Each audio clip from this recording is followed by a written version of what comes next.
Bonsoir à tous et bienvenue à The Inner State, l'émission qui nous donne une autre dimension, celle d'être une étoile. Aujourd'hui, le thème de l'émission est sur le couple, être avec la bonne personne, mythe ou réalité. Alors, pour commencer, nous avons le zapping, ensuite l'interview d'Emma qui nous emmènera au cœur des sagesses du monde avec Cristina Marquez, spécialiste de la dépendance affective, le rebond de Mathias, les droits de l'homme au quotidien avec Delphine, le jeu de Franck, et enfin le regard de Nicolas qui répondra à la question de la semaine, comment attirer la bonne personne. Tout de suite, place au zapping. Qu'est-ce que t'imagines, enfin, Internet? Attends, les mecs, ils sont beaux, mais c'est pas leur photo. Ah, tu te croyais que t'allais passer une soirée romantique avec Georges Clooney, tu te retrouvais au flunch avec Ribéry. Non mais Anne, j'en peux plus d'être célibataire, je souffre. Mais moi, je suis mariée depuis trop longtemps, j'étouffe. Mais je veux qu'on m'invite dans des restos branchés. J'en ai marre de faire toujours à bouffer. Mais comment se fait-il qu'une fille aussi belle que toi soit seule? Et vous avez répondu naïvement, en rougissant. Je ne sais pas. Je crois que j'ai pas encore rencontré la bonne personne. Bonjour les étoiles, j'espère que vous allez bien et que ce zapping vous a fait sourire. Je trouvais que ces extraits étaient très révélateurs des contradictions de l'esprit humain. Et effectivement, quand on est célibataire depuis un certain temps, c'est plus facile de voir les avantages du couple, et inversement, quand on est en couple depuis un moment, il est plus facile de voir les avantages du célibat. Et qui n'a jamais répondu à la question mais comment ça se fait que tu es célibataire? Par la réponse j'ai pas trouvé la bonne personne, qui est finalement la question au cœur de ces contradictions. Être avec la bonne personne, comment trouver la bonne personne, comment attirer la bonne personne, c'est d'ailleurs la réponse à laquelle Nicolas Proupin répondra à la fin de cette émission. Mais déjà, des premiers éléments de réponse avec l'interview de la semaine, Cristina Marquez qui est psychopraticienne et spécialiste des relations de couple et de la dépendance affective. Vous allez voir comment ses expériences de vie l'ont menée à cette profession et connaître son point de vue sur qui est la bonne personne, comment trouver la bonne personne. Je vous laisse découvrir tout de suite cette interview. Bonjour Cristina Marquez, vous êtes psychopraticienne, pardon, c'est bien ça, hein, et donc experte en dépendance affective et en relations de couple. Et la première question que j'ai envie de vous poser, c'est comment la vie vous a amené à cette profession, parce que je crois savoir, après la lecture de vos livres, que vous étiez comptable auparavant. Tout à fait. Bonjour Emma, merci de m'avoir invitée pour cette interview et effectivement, vous avez raison. J'étais comptable pendant 24 ans avant d'arriver à ce métier-là, qui n'est pas un hasard. Pour moi, rien n'est un hasard et j'ai été amenée à ce métier parce que c'est ma propre expérience qui m'y a emmenée. Avant de faire ce métier, j'avais découvert 11 ans auparavant que je vivais moi-même de la dépendance affective dans ma propre relation de couple à l'époque. Et j'ai découvert que je souffrais de cette blessure-là à travers un livre qui m'avait été prêté à ce moment-là, qui est le livre de Lise Bourbeau, Les 5 blessures qui empêchent d'être soi-même. Et donc, j'ai commencé un travail personnel sur moi grâce à ce livre notamment. J'en ai lu énormément d'autres par la suite. Et puis, j'ai même essayé de consulter des psychologues et qui n'étaient pas du tout spécialisés dans la thématique et qui ne connaissaient absolument pas cette thématique. Et d'ailleurs, ça m'a amené moi-même à faire mes propres recherches. Et c'est ce qui m'a amené à me passionner par le sujet. Et c'est vrai que, eh bien, en 2013, ça a été une évidence pour moi parce que grâce à une énième relation où je vivais toujours de la dépendance affective, même si je voyais bien que, à travers les années et les relations que je vivais, je réglais progressivement des aspects de ma dépendance affective.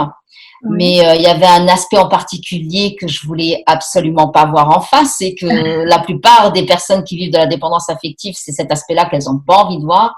C'était le fait d'accepter d'affronter une phase de célibat temporaire, parce que ça nous amène en fait à être confrontés à cette peur de la solitude. Et la solitude n'est pas une ennemie. En fait, on a vraiment besoin d'apprendre à l'apprivoiser dans le sens où cette solitude, elle est là pour nous reconnecter à nous-mêmes et pour nous enseigner à trouver la sécurité affective dont on a besoin à l'intérieur de nous. Elle a toujours été là et en fait, on l'a perdue tout simplement. Et on cherche cette sécurité affective à l'extérieur de nous dans nos relations. Puis grâce à cette énième relation, ben, j'ai enfin compris que il était temps que j'accepte ma plus grande peur, qui était celle d'affronter la solitude. Et c'est dans cette phase de solitude par laquelle on va forcément vivre un passage où il y a un sevrage à faire. C'est à la fin de ce sevrage que j'ai reçu cette révélation que j'avais enfin appris ce que c'était d'être en sécurité avec soi-même et qu'il fallait absolument que je le partage autour de moi. Et c'est à partir de cette révélation que m'est venue l'idée de faire ce métier-là, d'en faire une profession. Et je me suis formée à partir de là. Est-ce qu'on peut dire que ça vous a donné une raison d'être finalement, cette expérience, ces expériences? Mais totalement, c'est ce qui m'a permis effectivement de sentir que j'avais ce que je me suis créé comme moi une mission de vie dans le sens où je suis devenue utile pour l'autre. Et en étant utile pour l'autre, eh bien, je me nourrissais moi-même en fait. Tout à fait. Ça m'a donné une raison d'être et c'est ce qui m'a amené à m'épanouir en tant que femme en fait. Et le thème de notre émission, c'est le couple et le fait d'être avec la bonne personne. Et vous en parlez dans votre livre, vous en parlez dans certaines de vos vidéos sur votre chaîne YouTube et j'aime beaucoup l'approche que vous avez. Qu'est-ce que vous dites aux personnes qui attendent de trouver la bonne personne ou qui prétextent que leur relation de couple ne fonctionne pas parce que c'est pas la bonne personne? Oui. Qu'est-ce que vous dites à ces personnes-là? Oui, bon, j'imagine que vous me posez la question parce qu'effectivement, vous avez vu que j'ai une définition qui est assez différente de ce que vous avez l'habitude d'entendre. Pour moi, on rencontre toujours la bonne personne dans le sens où la personne qu'on rencontre est notre miroir dans l'instant T. Qu'on le veuille ou non, cette personne, elle vient nous refléter des aspects de nous dont on n'est pas conscient. Et c'est les aspects sur lesquels on a à travailler. Et en fait, le travail qu'on a à faire par rapport à ces aspects qu'on identifie, c'est surtout d'apprendre à les aimer. L'autre est toujours en train de nous révéler des parties de nous qu'on n'aime pas, et c'est la raison pour laquelle on n'en est pas conscient. Et il est un vrai miroir pour soi. Donc, dans ce sens-là, on rencontre toujours la bonne personne dans le sens où elle est là pour nous permettre de nous connaître et de nous amener à évoluer dans le sens où l'évolution passe d'abord par l'acceptation de soi tel qu'on est aujourd'hui. Certes, on est là pour tendre à une évolution dans le sens où on va toujours vers notre meilleure version de nous-mêmes, mais pour parvenir à être une meilleure personne aujourd'hui qu'on ne l'était la veille, ça passe toujours par découvrir les aspects en nous qu'on n'aime pas. Et la transformation n'opère que par l'apprentissage de l'amour de ces aspects-là. Donc, on a besoin d'apprendre à aimer ces aspects-là. Par conséquent, aucune rencontre n'est une perte de temps, aucune rencontre n'a à être une source de regret, parce que j'entends bien que ce que l'être humain veut, c'est que je lui dise que la bonne personne l'attend, dans le sens où la bonne personne, tel que ça a été défini par la société, c'est la personne avec laquelle on va finir le reste de notre vie et avec laquelle on va vivre une relation éternelle qui va durer jusqu'à la fin de nos jours. Mais qui a décrété qu'une relation saine et une relation réussie, c'est une relation qui dure à vie? Il y a parfois des relations qui ont duré toute une vie et pour autant, elles n'étaient pas épanouissantes. Les deux protagonistes n'étaient pas épanouis dans la relation, mais ils ont donné une image telle que la société nous amène à donner une image. Donc, on est toujours avec la bonne personne à partir du moment où on accepte que cette personne est un cadeau pour nous permettre d'évoluer. Et c'est parce qu'on a un cheminement à partager avec cette personne le temps nécessaire. Il n'y a pas à se poser la question combien de temps ça va durer, combien de temps ça va pas durer. Quand on rentre dans la relation avec déjà cette question-là, ça nous limite et ça nous empêche d'être dans l'instant présent et de profiter pleinement de la relation. Merci beaucoup Christina Marquez pour cette belle interview qui permet d'apporter des éléments de réponse clés à cette question de la semaine qui est le thème de la semaine, couple, être avec la bonne personne, est-ce un mythe ou une réalité, et de mettre en lumière l'importance de vivre dans un état interne de pleine satisfaction, ce qui permet à Mathias de rebondir sur cette interview tout en parlant du thème de la semaine mais d'un point de vue chiropracteur, puisque je vous le rappelle, Mathias Gara est chiropracteur Stars. Je vous laisse découvrir son rebond tout de suite. Et bonjour à tous et merci infiniment Emma pour cette magnifique interview ainsi qu'à Christina pour m'offrir l'opportunité de rebondir sur le lien qu'on peut avoir, qui existe entre notre corps et notre esprit. Et tu as magnifiquement parlé du changement de perception nécessaire pour notre évolution. Tu as également magnifiquement parlé de l'effet miroir que l'on retrouve dans nos relations et avec l'interaction avec n'importe quel individu qui n'est pas là par hasard quelque part. Quelque chose qui me semble absolument indispensable dans le travail sur soi, le travail interne qu'on peut avoir pour créer une vie qui nous ressemble le plus. Il est aussi important, à mon sens, de rappeler qu'il ne s'agit pas que de psychologie dans ce travail. La psychologie, en effet, est notre manière d'approcher de manière intellectuelle ce travail interne et ce recul qu'on a besoin nécessaire pour arriver dans l'acceptation. Mais j'aimerais qu'on aille de l'acceptation à l'amour en comprenant que c'est le même tissu, exactement le même tissu, le même système nerveux qui gère ses pensées, donc cette perception intellectuelle, mais également notre corps. Donc ça a un impact indispensable, incroyable, immense sur notre vie. Changer nos perceptions, c'est pas seulement changer notre intellect, notre manière de voir les choses, mais c'est aussi une manière de vivre les choses, de ressentir les choses, d'incarner les choses. C'est une manière différente qu'auront nos cellules pour se développer, pour se reproduire, pour muter, etc.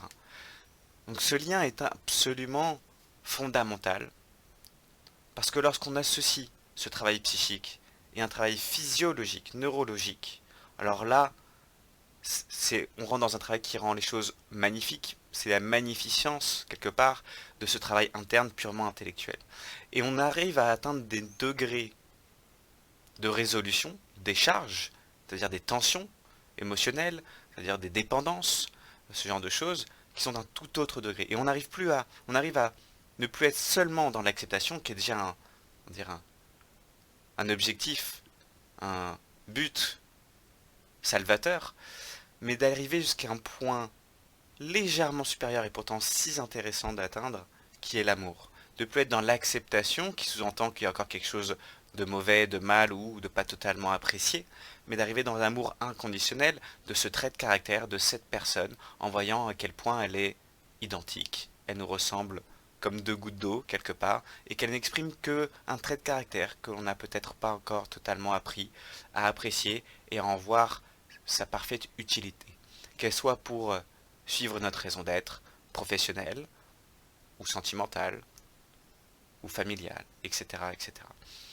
Donc je vous invite vraiment, en accompagnant votre travail interne, personnel, que ce soit avec les nouveaux droits de l'homme, que ce soit avec des psychothérapeutes, avec vos praticiens préférés quelque part, pour avoir cette évolution de perception, d'associer à un travail clinique chiropratique, STARS, dans lequel on va pouvoir assimiler, intégrer l'ensemble des deux pour atteindre de nouveaux étages du système nerveux et ainsi accélérer le processus de travail et surtout l'approfondir.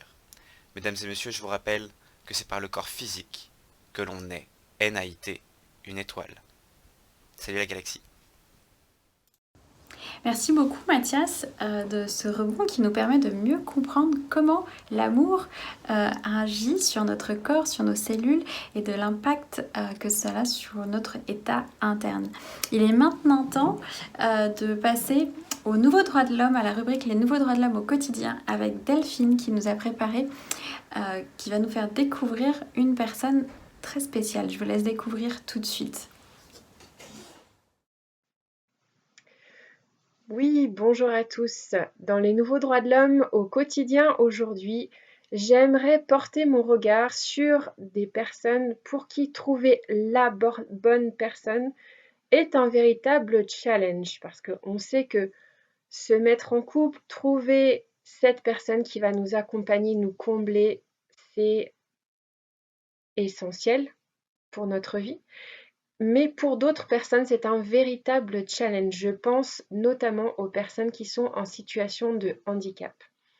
Et j'aimerais vous faire découvrir Marcel Nuss, qui est lui-même handicapé et qui, de par son expérience, de par son histoire et tout ce qu'il a traversé dans sa vie, il accompagne désormais d'autres personnes en situation de handicap à s'épanouir de manière affective et sexuelle.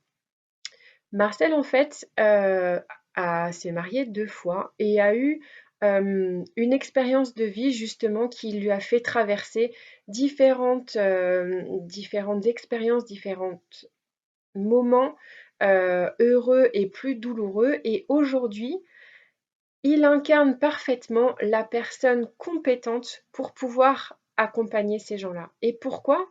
Parce que en l'ayant vécu lui-même, en ayant lui-même été dans ce genre de situation, il a développé naturellement des compétences pour pouvoir répondre aux besoins et répondre aux plus gros problèmes que peuvent rencontrer les personnes en situation de handicap pour pouvoir trouver la bonne personne. Donc je voulais remercier Marcel d'avoir déjà dépassé ces challenges lui de manière individuelle en s'étant fait aider, en ayant évolué et maintenant en le partageant aux autres pour que cela devienne accessible. C'est justement l'objet ou en tout cas le but, la vision des nouveaux droits de l'homme, c'est que chacun puisse accéder à ce pourquoi il est véritablement fait, qu'il utilise chaque événement, qu'il soit douloureux ou heureux de sa vie pour pouvoir découvrir ce talent unique et le service unique qui en découle. Donc si ce n'est pas déjà fait de votre côté, si vous avez encore des doutes sur ce pourquoi vous êtes véritablement fait, ne tardez plus et allez lire la Déclaration des nouveaux droits de l'homme dont vous avez le droit, dont vous avez accès gratuitement sur le site theinnerstate.global.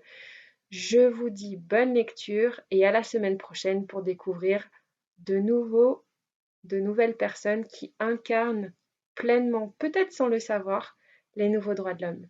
À bientôt. Merci beaucoup Delphine pour ce bel exemple d'expérience de vie qui permet de comprendre mieux le concept, l'idée d'université de la vie, le droit numéro 5 de nouveaux droits de l'homme que je vous invite à découvrir sur notre site internet theinnerstate.global. Il est maintenant temps de passer au jeu de la semaine avec Franck Porquier qui nous a préparé cette semaine un jeu exceptionnel. Vous allez rire, mais vous allez aussi apprendre des éléments clés essentiels pour passer des moments d'état interne avec les personnes qui vous entourent et notamment avec votre couple, dans votre couple. Alors je vous invite à jouer, mais je vous invite aussi à prendre des notes. Je vous laisse découvrir tout de suite. Bonjour la galaxie, cela me fait plaisir de vous retrouver pour jouer ensemble. Ah, l'amour, l'amour. L'un des premiers repères sur le couple et l'amour, eh bien, sont les histoires, les mythes, les contes de fées qu'on nous racontait enfants pour nous endormir. Eh oui. Mais ces modèles sur lesquels on se construit, sont-ils mythe ou réalité?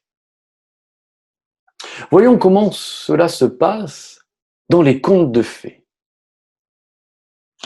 Oh, ça y est. Oh, je le vois arriver.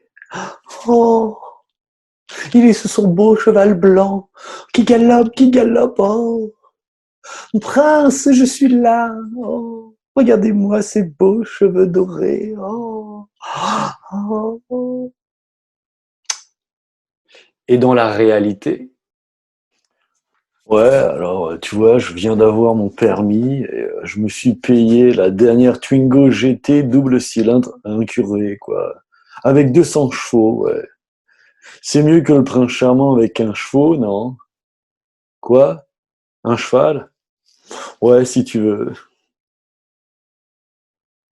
Dans les contes de fées, allez, approche, que je t'oxy, sale dragon.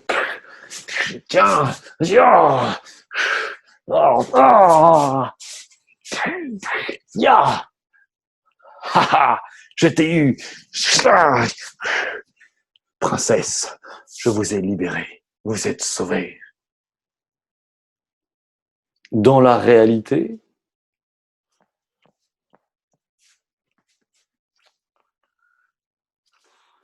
elle veut me présenter ses parents. Je crois que c'est le moment d'arrêter notre relation là. Ouais. Je vais rien dire et je vais pas la voir pendant quelques jours. Elle va bien finir par comprendre. Ouais. Dans les contes de fées, ils se marièrent et eurent beaucoup d'enfants. Quoi? Beaucoup d'enfants? Ah mais non, hein. Ah, ça se voit que c'est pas toi qui ressemble à Moby Dick pendant 9 mois, qui se paye des varices et qui pendant l'accouchement se fait des chats. Ok, on a bien saisi l'idée là. Très bien. Alors, constatons que les contes de fées, les mythes, les histoires qu'on nous raconte pendant notre enfance correspondent à des modèles qu'on ne retrouve pas toujours dans notre réalité. On n'apprend pas aux enfants à identifier leurs valeurs intrinsèques et ceux des autres pour pouvoir tomber amoureux sincèrement de l'autre et pas d'un modèle.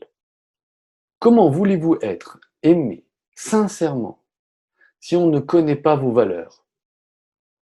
Comment voulez-vous aimer sincèrement si vous ne connaissez pas les valeurs de l'autre? Nous sommes peut-être amoureux d'un mythe qui s'exprime à travers l'autre. Je vous propose de jouer au jeu des valeurs mystères. Prenez de quoi écrire. Cette page, vous allez la couper en deux, faire 2 colonnes. À gauche, vous allez marquer moi et à droite, lui ou elle. Dans la colonne moi de gauche. Première question. Quelles sont mes valeurs? C'est très important de savoir ça. En dessous, pour trouver ces valeurs, première question que je vous propose, c'est qu'est-ce que j'aime faire? Tout simplement. Écrivez ce que vous aimez faire. Allez-y.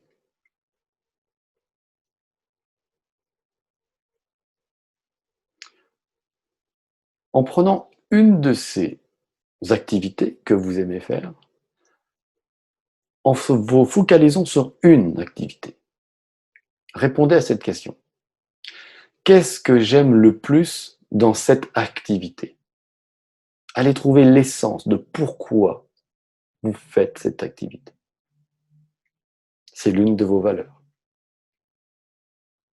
Et vous pouvez le faire pour toutes les activités que vous aimez. Et des fois, vous allez retrouver la même valeur qui s'exprime dans cette activité.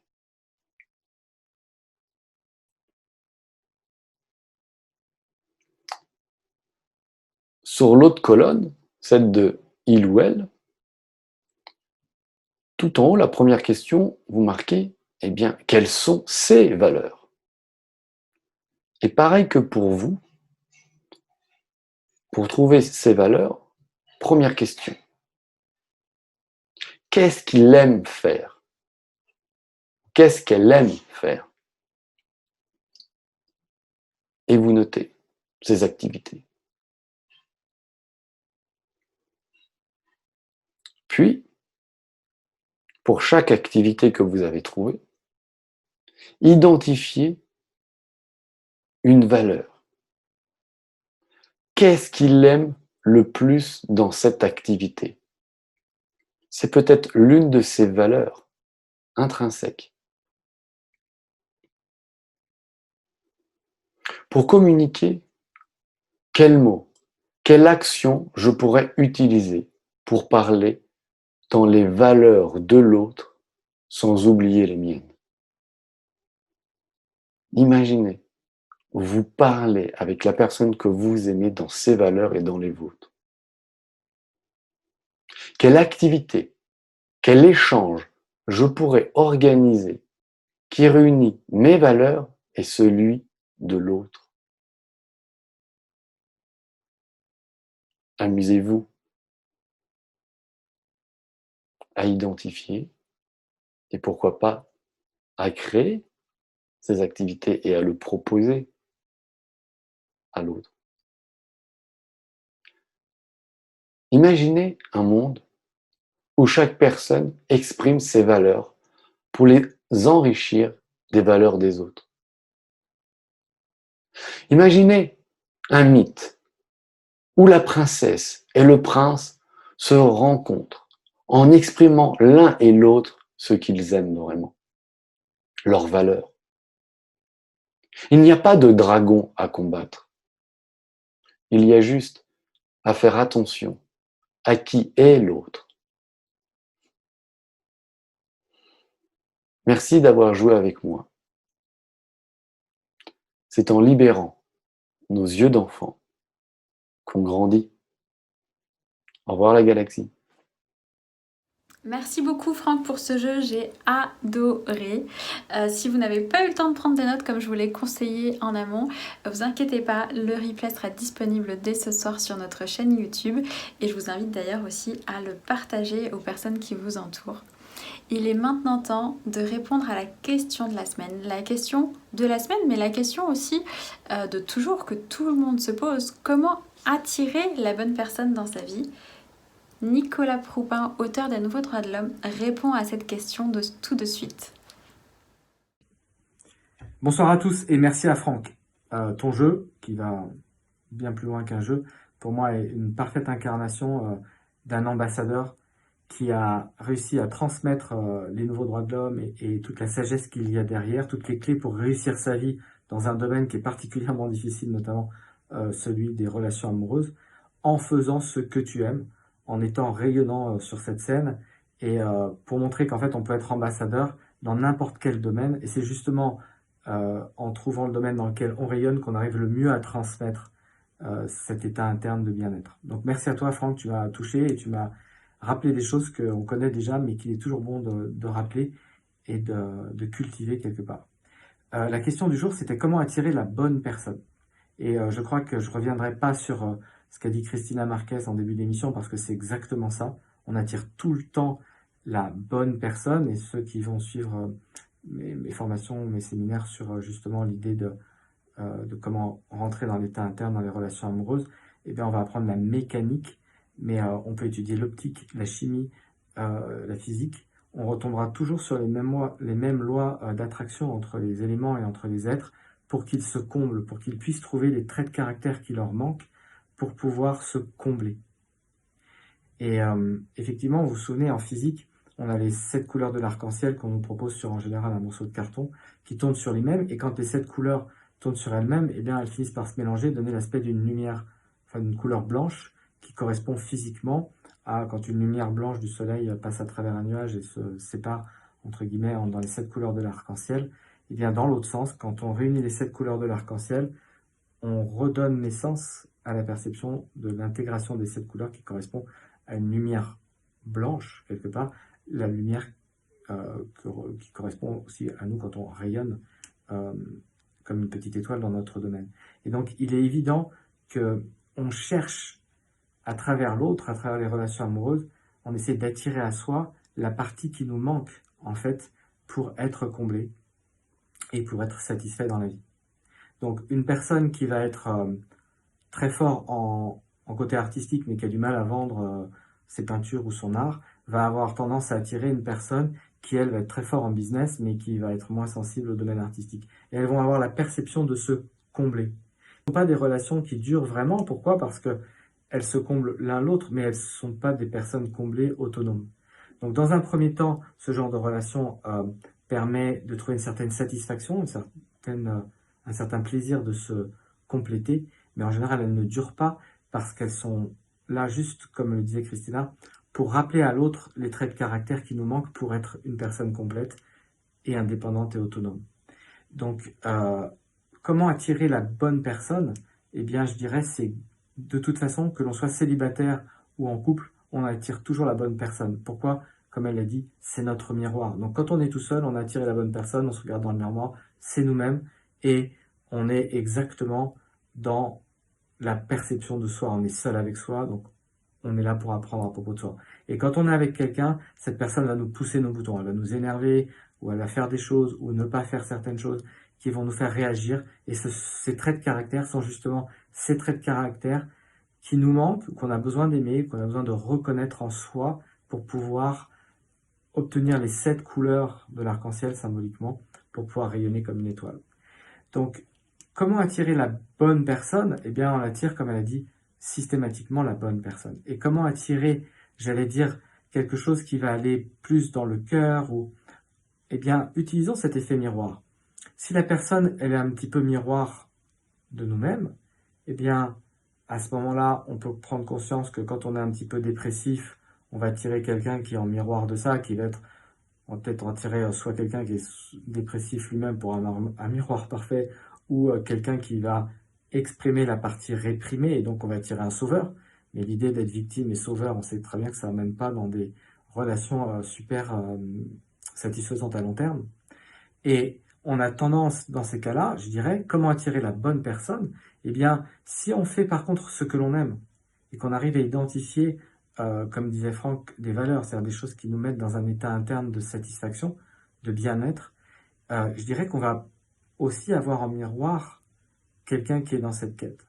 Donc si on est responsable pour la partie que l'on peut maîtriser de sa vie, si je fais ce que j'aime et que j'arrive à construire une vie que j'aime ou une activité que j'aime, je vais attirer en miroir de cela quelqu'un qui est dans le même état. Donc plutôt que dépressif ou dépressive et la partie opposée sauveur, pourquoi ne pas mettre au monde une vie où on fait ce que l'on aime pour avoir en miroir quelqu'un qui est dans le même état interne. Prenons la responsabilité de se mettre dans un état interne d'amour de ce que l'on fait de sa vie et de gratitude, de suivre sa raison d'être et d'attirer en face de soi une personne qui est dans le même état et qui est miroir de ça. Et c'est comme ça qu'on attire une bonne personne aussi, mais à un autre niveau de qualité de vie. Donc, pensez à reprendre votre vie en main au niveau des relations amoureuses, en faisant ce que vous voulez, ce que vous aimez plutôt, notamment en vous attribuant les nouveaux droits de l'homme et en identifiant votre raison d'être pour aller toucher au plus profond de votre cœur ce qui vous fait vibrer. Mettez au monde cette activité et vous allez voir que j'ai rencontré, mais pas seulement dans les relations amoureuses, ça marche pour tout type de relations, les personnes clés dans ma vie quand j'étais vraiment dans un état d'amour et de gratitude pour ce que je faisais. Que ça soit en agent, que ça soit en enseignant ou que ce soit en organisant des formations comme je les aime, c'est dans ces états-là que j'ai rencontré les personnes clés pour ma vie affective, mais aussi les personnes clés pour ma vie professionnelle et pour tout type de relation. Donc prenez votre vie en main, faites ce que vous aimez, rentrez vraiment dans l'état interne d'amour et de gratitude, identifiez-le, mettez-le au monde et voyez apparaître en face de vous. Vous aurez attiré votre miroir, quelqu'un qui est dans l'amour et la gratitude de sa vie. À très bientôt, merci pour vos questions et je vous invite à nous poser des questions pour l'émission de la semaine prochaine et par les commentaires ou par le site internet ou par email. Merci à vous et très bonne soirée. Au revoir. Merci à tous d'avoir été présents ce soir. Je vous propose de nous retrouver pour notre prochaine émission dont le thème sera « Créons un monde inspirant numéro 3, les nouveaux droits de l'homme, droits et devoirs ». Je vous souhaite une excellente soirée et vous dis à mercredi prochain.